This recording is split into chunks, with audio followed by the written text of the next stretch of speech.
Arguing, sir, that instead of a broad canvas approach of painting Central Asia per se, can we go for a hyper-local strategy? And I'm arguing that that could significantly increase the trade. In my own estimate, maybe at least to the extent of 70%. Yeah. Strategy, hyper-local strategy. Right, thank you. Anybody else? Ha.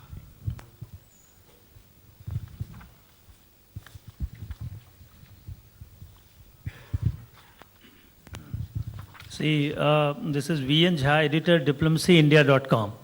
I have two questions for Dr. Amiya Chandra. One is, while talking about the Central Asian republics and its economic conditions, particularly about the trade game, he talked of debt leverage and the march of China so far in the Central Asian economies. He also talked about the soft diplomacy. So in one vein, in one word, he talked about the march of soft diplomacy along with the hard economic realities. So how do we make it consistent? How do we reconcile them? And that is one. Second question is related to that, and that is, while talking about Central Asia, can we talk about it? Has Central Asia been able so far to evolve a collective Central Asian personality? That's a big question for the foreign policy of India while dealing with the Central Asian republics, because Central Asia have its own problems, be it problem of land, or like Mr. Sakti Sinha was referring right now, that one big development has taken place, that Uzbekistan president has gone to Turkmenistan, I think. Tajikistan. Tajikistan. Okay, for the first time recently, the five presidents or the head of the states, they met each other at one point. So how do, another question which was coming from some other side, that the hyper-local strategy. So should we go into the individual market strategy, economic strategy, the trade strategy, or should we go about a collective Central Asian mechanism initiative? So that is all. Amir? Sir, thank you for the questions. I did not go into details, but let me just handle them. He would have taken 1 hour and explained to all the details. I have to be very precise, sir. I have to be very precise. See, the first issue is that what is collective about Central Asia? The collective about Central Asia is that they were landlocked. Collective about it is that they were highly dependent on erstwhile Russia. The collective is that they had the border problem, they had the local river problem, and there was problem of minorities versus no religion. That was the common thing which they said. Now, coming about that, what should be the local strategy? The first thing and the most important thing about Central Asia is that most of the items they have been doing was a perishable item. And while in my repeated visit, in fact, I was sent by the Ministry of Commerce as a government in a government delegation to find out the route to Central Asia once Russia disintegrated. And we did the route through Iran, Bandar Abbas, and then we also found out the Chabahar route, which we recommended. We studied the Chinese route, and we found out, we saw the Ilchevsk route, and we found out that the biggest problem in Central Asia was that it was major agro-based economy. Now the shelf life was so less that we recommended that whatever the government of India credit line is going, it must be given to the industry which is there for food processing. And we had strongly, now food processing in Central Asia by Indian industry has not gone beyond maybe some tomato paste or something like that. But I think we need to be more aggressive. That is number one. Number two, and with due apology to my mentor, Ambassador Ashok Mukherjee, I have always said that if you have to deal with Central Asia or any other country, you need to have a chapter. And that chapter includes the experts from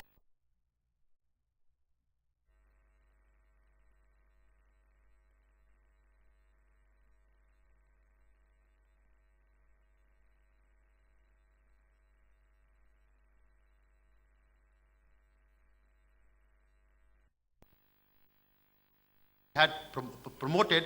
Turkmenistan has yet to become a member, which we had done.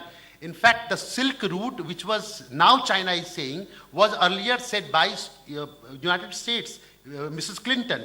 And she says that, Hillary Clinton said that you revive that Silk Route. We could not, we had a dilly-dally. Ultimately, China took over and recommended another route. Coming back to the topic, I would say that we should do three spot analysis. The one what I call is the hotspot. What is a hotspot?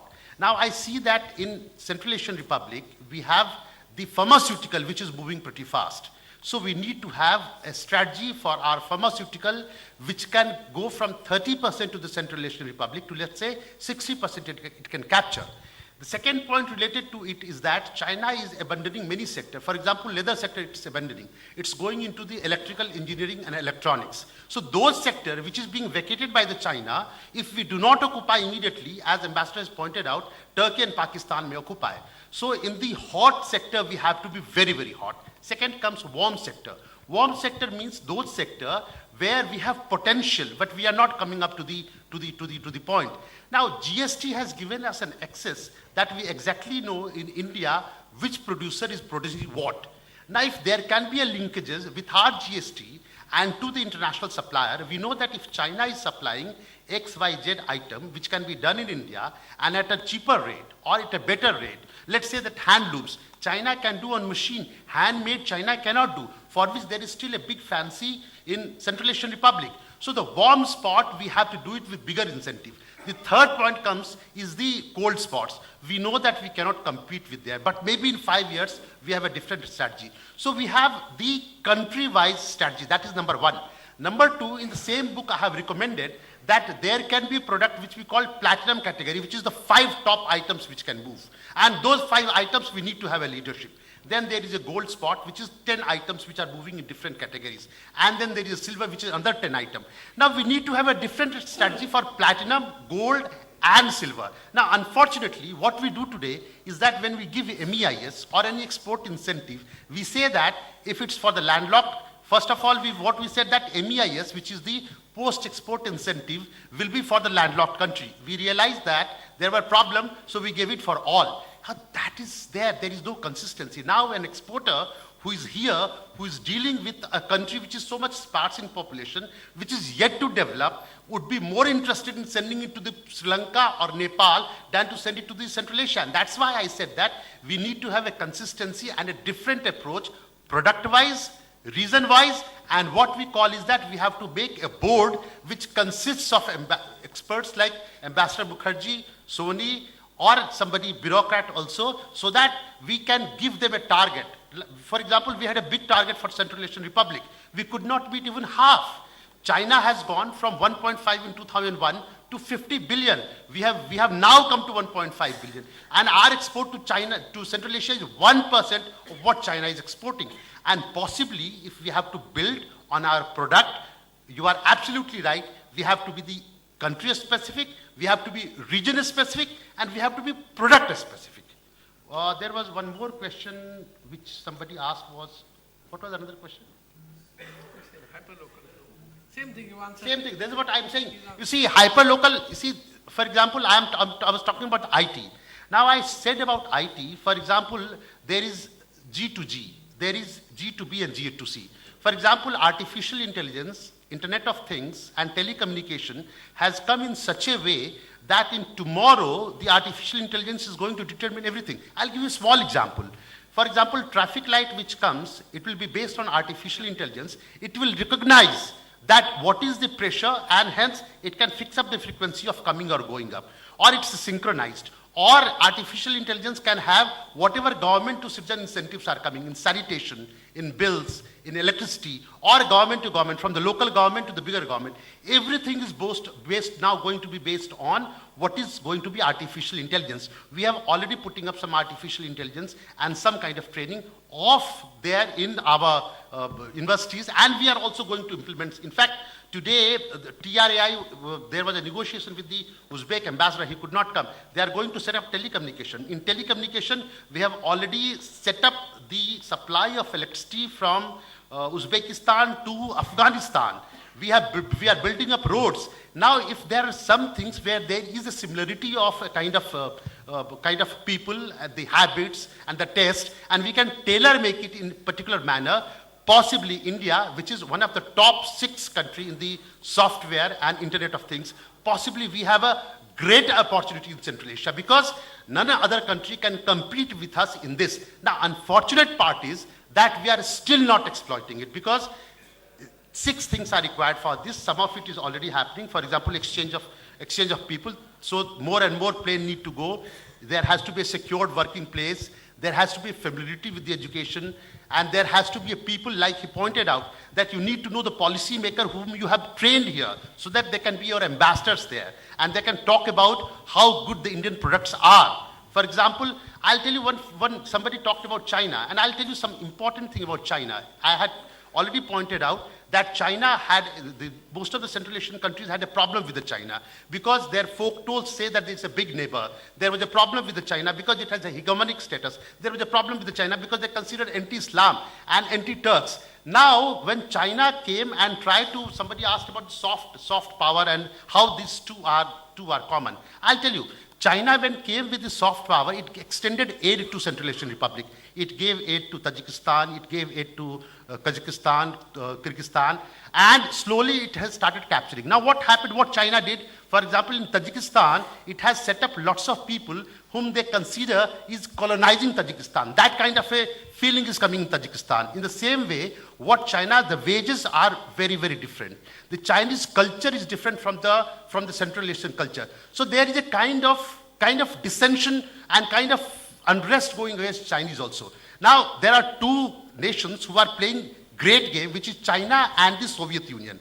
India is a soft power. India is going there in a position of goodwill. But you need to move fast. You need to move fast through the trade route. You need to move fast by placing your people there. You need to move fast by having your own investment there. You need to move fast by learning the local language of Kazakh, Uzbek, Turkmen, Tajik, apart from Russian. Now, most of us are very comfortable with the English. And whatever we are making the training program in the software, basically is English oriented. And we still feel, whenever I used to ask somebody used to come to me and say, sir, I export karna chahta hu. I said, where do you want to export? He said, I have an uncle in America. I have an uncle in Britain. Now, they do not realize that today's world may be towards more developed country, but it's getting slowly towards developing country, and it's established study. And if you go towards Central Asia, possibly you can have a foothold in Central Asia. You can do business with Russia. You can do business with the European countries, because the route which is being developed, multiple route which is pointed out by him and by us, there are at least 12 routes in operation which is opening towards the European countries and towards other countries. And this will be the route of tomorrow, because these are warm water routes. And that's why coming to Central Asia possibly will give you a strong foothold to be a world leader. As somebody has pointed out, that whosoever controls Central Asia is going to control the world. I'm not talking about politically, I'm talking in terms of trade. In terms of trade, if China and Russia are having some kind of disenchantment, this is the time for India to cash in, because tomorrow will be very late. Thank you. Ambassador, I think Ambassador wants to add something. I just wanted to add just a few lines about this international cooperation and involvement into international fora. There was some point which was mentioned earlier about water division in Central Asia. See, what happens is that in Turkmenistan in 2007, December 2007, we opened UN Center for Preventive Diplomacy for Central Asia. This is the first kind of this kind of institution within the UN under the Secretary General, with the head of it directly reporting to him about the developments on the ground. And among all of them, and that was just granted because our efforts in neutrality area. And Turkmenistan is a neutral country.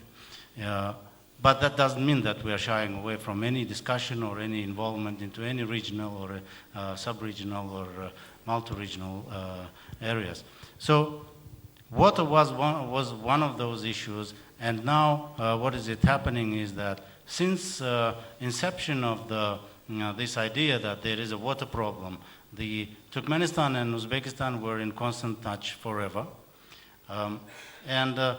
It was decided, since I don't remember from what year it was, that we are dividing the Amudarya River 50-50 between Turkmenistan and Uzbekistan. And just a couple of days ago, my president was in Uzbekistan, and they again recommitted to that statement that we will be following that. But apart from that, of course, the water problem exists in a way that of its inefficient usage probably, rather than the political issue as it is. So Turkmenistan is chairing the RLC saving fund for 3 years, since 17 till 19. So this year we will have a summit of the heads of the states among of these 5 countries that are controlling the RLC and trying to reverse the tendencies that is really affecting the northern parts or middle part of Central Asia. And these kind of things are happening on the ground that, the finding ways to help each other is happening. And it is not, maybe again, as I said before, is not on the surface always, but underground everything goes smoothly, and all the countries of the nation, of these countries are having direct communication linkages and lines where they may have any issues be raised, and then it was just looked at, and then resolution comes. In similar way, the Caspian problem is coming up. In a way that, since we understood that doing the Caspian legal status is a difficult question at the moment politically, so we decided to go from the other way. We started moving from, let's say, ecological issues, from the, let's say, disaster management problems, then the management of the, let's say, other issues, fishery and all these kind of things. And it is working. So these kind of things are happening, and in that, mainly good reason is that this UN center is taking place under the UN. And that is kind of, modes that, really be helpful in resolving many other issues. And that the idea of this Center for Preventive Diplomacy is that it can be extended towards neighborhoods, including Afghanistan. And Afghanistan is the neighbor that we are living for thousands of years together. We're having more than 900 kilometers of common borders. And Turkmenistan is one of the major investors in Afghanistan. Like we invested at least $1 billion into many, many different small projects and regional projects that help local people to stand on their feet, to do away from arms and all these kind of things. So this is, again, may not be always flashed everywhere, but on the ground, the things happening in that way. So these kind of things could be one of the solutions where India also can, join hand and, do wonders. That is my Thank view you, there. Ambassador. Thank I you. think that was a very Center for Preventive Diplomacy. I think it's a very interesting idea, especially looking at, as I said, the history of tensions which have grown up, if you go back to 1930s, the way the maps were drawn. So that's something which we have to live with. That is something we have to live with. How do we best sort it out? I think is a very good way forward. Any quick listing, or do I now thank our distinguished speakers on behalf of the publisher?